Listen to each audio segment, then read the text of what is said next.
Tips untuk keluar dari kebuntuan di tengah topik podcast. Jadi skill utama selain berbicara yang kayaknya penting juga ketika kita punya podcast itu adalah skill mendengarkan. Dengan kita mendengarkan, kita jadi tahu nih nextnya pengen nanya apa, punya antusiasme gitu ke lawan pembicara kita ketika podcast gitu. Dengan mendengarkan tuh kita jadi kayaknya abis ini bisa nanya ke sini, abis ini bisa nanya ke sini deh. Terus juga yang paling penting itu adalah biar kita nggak mentok banget di tengah-tengah podcast, ya disiapin gitu. Jadi misalnya kita mau ngomong 30 menit. Nah, di 30 menit ini kira-kira kita bakal ngomongin apa aja gitu. Ngomongin ini, ngomongin itu, ngomongin ini, ngomonging itu. Kalau di stand up tuh ada yang namanya set listing. Coba belajar di kelasnya ya, ada tuh. Di kelas stand up saya ada tuh ya, dibeli di situ ada yang namanya set listing. Nah, itu adalah kalau di stand up itu set listing itu nyusun materi yang udah ada tuh. Biasanya di awal itu bagian yang lucu, terus di bagian akhir itu bagian yang lucu banget. Bisa pakai cara set listing ini, jadi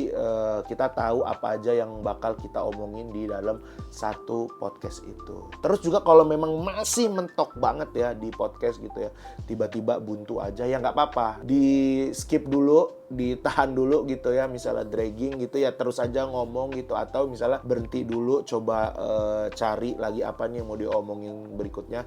Nah, nanti itu masuk ke proses editing. Nah, proses editingnya juga butuh kepekaan, mana yang dragging, mana yang lucu, mana yang nggak lucu. Nah, itu juga semua belajarnya harus kalau misalnya kamu udah punya sense komedi yang bagus gitu. Jadi intinya belilah kelas diriku di www.krebs.id, oke?